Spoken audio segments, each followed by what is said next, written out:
ಕಾಡಾನೆ ದಾಳಿಯಿಂದ ಗಾಯಗೊಂಡ ಸಂತ್ರಸ್ತರಿಗೆ ಸರ್ಕಾರದ ಪರಿಹಾರಧನದ ಮಂಜೂರಾತಿ ಪತ್ರಗಳನ್ನು ತಾಲೂಕಿನ ಬಿಕ್ಕೋಡು ಗ್ರಾಮ ಪಂಚಾಯಿತಿ ಸಭಾಂಗಣದಲ್ಲಿ ಶಾಸಕ ಎಚ್.ಕೆ. ಸುರೇಶ್ ಅವರು ವಿತರಿಸಿದರು. ಈ ಸಂದರ್ಭದಲ್ಲಿ ಮಾತನಾಡಿದ ಅವರು, ಕಾಡಾನೆ ದಾಳಿಯಿಂದ ಗಾಯಗೊಂಡವರಿಗೆ ಪರಿಹಾರ ನೀಡುವ ವಿಷಯವನ್ನು ಸದನದಲ್ಲಿ ಗಂಭೀರವಾಗಿ ಪ್ರಸ್ತಾಪಿಸಿ ಸಂಬಂಧಪಟ್ಟ ಇಲಾಖೆಗೆ ಮನವಿ ಸಲ್ಲಿಸಲಾಗಿತ್ತು. ಅದರ ಫಲವಾಗಿ ಪರಿಹಾರವನ್ನು ಶೀಘ್ರವಾಗಿ ಬಿಡುಗಡೆ ಮಾಡಲಾಗಿದೆ.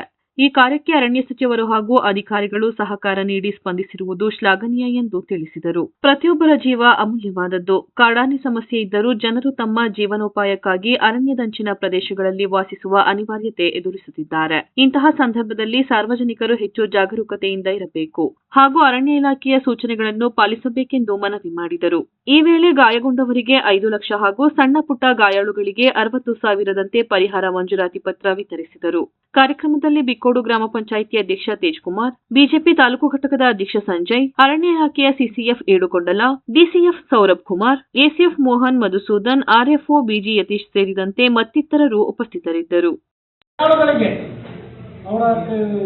ಔಷಧಿಯನ್ನ ಅಂದ್ರೆ ಮೆಡಿಕಲ್ ಎಕ್ಸ್ಪೆನ್ಸ್ ಅನ್ನು ಮಾಡಿ 5 ಲಕ್ಷ ದುಡ್ಡು ಕೊಡ್ತಿರ್ತಕ್ಕಂಥದ್ದು ಬೇಲೂರಲ್ಲಿ ಅಂತಕ್ಕಂಥದ್ದನ್ನ ಹೆಮ್ಮೆಯಿಂದ ಹೇಳಲಿಕ್ಕೆ ಇಚ್ಛೆ ಪಡ್ತೀನಿ. ಅದಕ್ಕೆ ಸರ್ಕಾರವೂ ಸ್ಪಂದಿಸಿದೆ, ನಮ್ಮ ಮಂತ್ರಿಗಳು ಸ್ಪಂದಿಸಿದ್ದಾರೆ, ನಮ್ಮ ಅಧಿಕಾರಿಗಳು ಸಹ ಸ್ಪಂದಿಸಿದ್ದಾರೆ.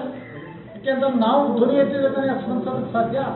ಆ ಧ್ವನಿನ ನೀವೆಲ್ಲ ಎತ್ತಿದ್ರಿ, ಇಲ್ಲ ಕೊಡಿಸ್ಲೇಬೇಕು ಅಂತಕ್ಕಂಥದ್ದನ್ನ. ಇಲ್ಲಿ ಯಾವ ರೀತಿ ಬಾಂಧವ್ಯ ಇದೆ ಅಂದ್ರೆ ರಾಜಕಾರಣ ಮಾತ್ರ ಹಿಂದೂ ಮುಸ್ಲಿಂ ಇನ್ನೊಂದು ಮತ್ತೊಂದು ಕಷ್ಟ ಅಂತ ಬಂದಾಗ ಬೇಲೂರಲ್ಲಿ ಯಾವುದೂ ರಾಜಕಾರಣ ಇರೋದಿಲ್ಲ.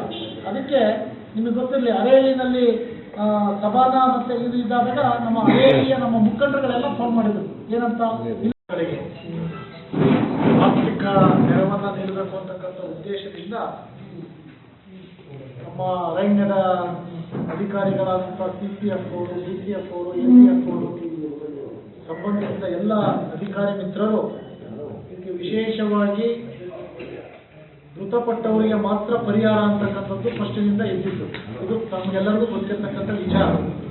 ಆದರೆ ಬಹುಶಃ ಇದು ಇತಿಹಾಸದಲ್ಲಿ ಪ್ರಪ್ರಥಮವಾಗಿ ಬೇಲೂರು ವಿಧಾನಸಭಾ ಕ್ಷೇತ್ರ ವ್ಯಾಪ್ತಿನಲ್ಲಿ ನಮ್ಮ ಸ್ಥಳೀಯರ ಒತ್ತಡ ಏನು ಗಾಯಾಳುಗಳಿಗೆ ಪರ್ಮನೆಂಟ್ ಇಂಜರಿ ಆಗಿದೆ ಅವರಿಗೆ ದುಡ್ಡನ್ನು ಕೊಡಿಸ್ಬೇಕು ಅಂತಕ್ಕಂಥದ್ದಿತ್ತು. ಅದಕ್ಕೆ ಪೂರಕವಾಗಿ ಬಹುಶಃ ಗಾಯಾಳುಗಳಿಗೆ ಏನೋ ಸತ್ತವರಿಗೆ ಕೊಡ್ತಕ್ಕಂಥದ್ದೇ 7.5 ಲಕ್ಷ ಆಯಿತು, ಅದನ್ನು 15 ಲಕ್ಷ ಆಯಿತು. ಇವತ್ತು ಅವ್ರಿಗೆ ಚಿಕಿತ್ಸಾ ವೆಚ್ಚವನ್ನು ಭರಿಸಿ 3 ಜನಕ್ಕೆ ಏನು ಸಬೀನಾ ಇಬ್ರಾಹಿಂ, ಲಕ್ಷ್ಮಿ ಮತ್ತು ಗೀತಾ ಅವರಿಗೆ 66,000 ರೂಪಾಯಿಗಳನ್ನ ಮೆಡಿಕಲ್ ವೆಚ್ಚವನ್ನು ಭರಿಸಿ ಇವತ್ತು ಅವರಿಗೆ 5 ಲಕ್ಷ ರೂಪಾಯಿಯನ್ನ ಅವರಿಗೆ ಸರ್ಟಿಫಿಕೇಟನ್ನು ಕೊಟ್ಟಿರ್ತಕ್ಕಂಥದ್ದು. ಅದರ ಜೊತೆಯಲ್ಲಿ ಕೆಲವೇ 2-3 ದಿವಸಗಳಲ್ಲಿ ಅವರ ಅಕೌಂಟ್ಗೆ ಹೋಗ್ತಕ್ಕಂಥದ್ದನ್ನು ಇದನ್ನ ಸದನದಲ್ಲಿ ಮಾತಾಡಿ ನಮ್ಮ ಅಧಿಕಾರಿಗಳಿಗೆ ಮನವೊಲಿಸಿ, ಯಾವುದೇ ಜಾತಿ ಬೇಡ, ಧರ್ಮ ಬೇಡ, ಬಡವರ ಬಗ್ಗೆ ನಾವು ಕಾಳಜಿಯನ್ನು ಇಟ್ಕೊಂಡು ಕೆಲಸ ಮಾಡಬೇಕು. ಅಲ್ಲಿ ಬಲಿಯಾಗಿರ್ತಕ್ಕಂಥ ಯಾರು ಕಾರ್ಮಿಕರ ಪರವಾಗಿ ನಿಲ್ಲತಕ್ಕಂಥ ಬಹುಶಃ ಇದು ಸುಮಾರು 6 ತಿಂಗಳಿಂದ 1 ವರ್ಷದ ಸತತ ಪ್ರಯತ್ನಗಳು.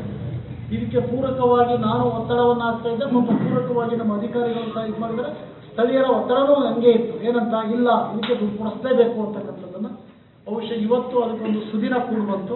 ಇಂಥ ಒಂದು ಮಹತ್ವ ಕಾರ್ಯ ಇಡೀ 224 ಕ್ಷೇತ್ರದಲ್ಲಾಗಿಲ್ಲ.